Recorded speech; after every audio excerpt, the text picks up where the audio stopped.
जय हिंद मेरे प्यारे विद्यार्थी। भारत का संवैधानिक इतिहास।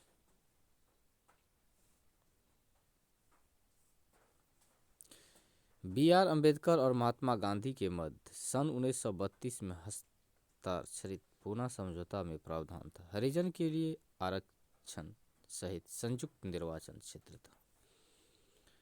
किस किस अधिनियम द्वारा भारत के गवर्नर जनरल को अध्यादेश जारी करने की शक्ति प्रदान की गई? भारतीय परिषद अधिनियम 1861 के द्वारा।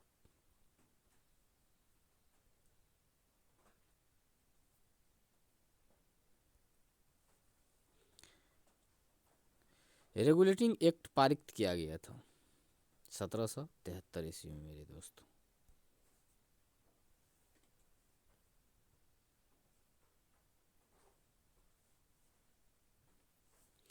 भारत के गवर्नर जनरल को किस एक्ट के द्वारा अपनी समिति के निर्णयों को अस्वीकार करने का अधिकार मिला?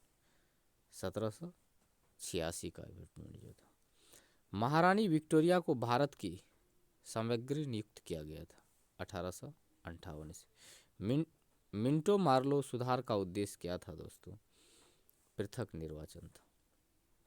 मार्ले मिंटो सुधार बिल किस वर्ष पारित किया गया था? तो 1909 ईस्वी में।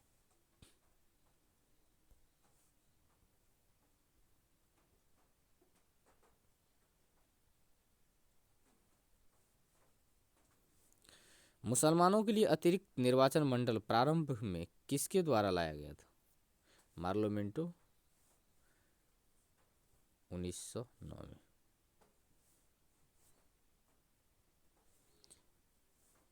उन्नीस सौ नौ के इंडियन काउंसिलिंग एक्ट में किस बात की व्यवस्था की गई? सांप्रदायिक प्रतिनिधित्व।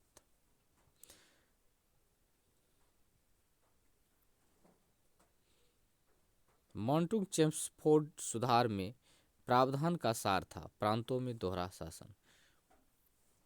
1946 का कैबिनेट मिशन 3 मंत्रियों में गठित था, कौन इसका सदस्य नहीं था?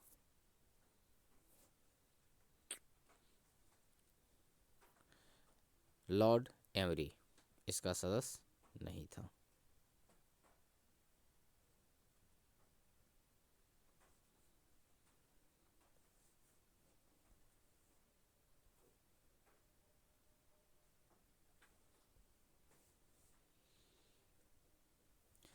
भारत का संविधान लागू होने तक स्वतंत्रता के पश्चात इसका शासन किसके किसके अंतर्गत था दोस्तों? 1935 के भारत सरकार अधिनियम की।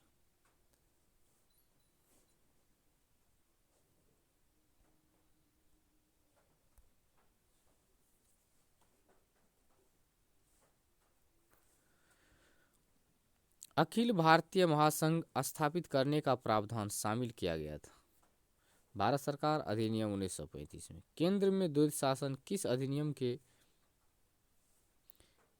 अंतर्गत स्थापित किया गया था? भारत सरकार अधिनियम 1935।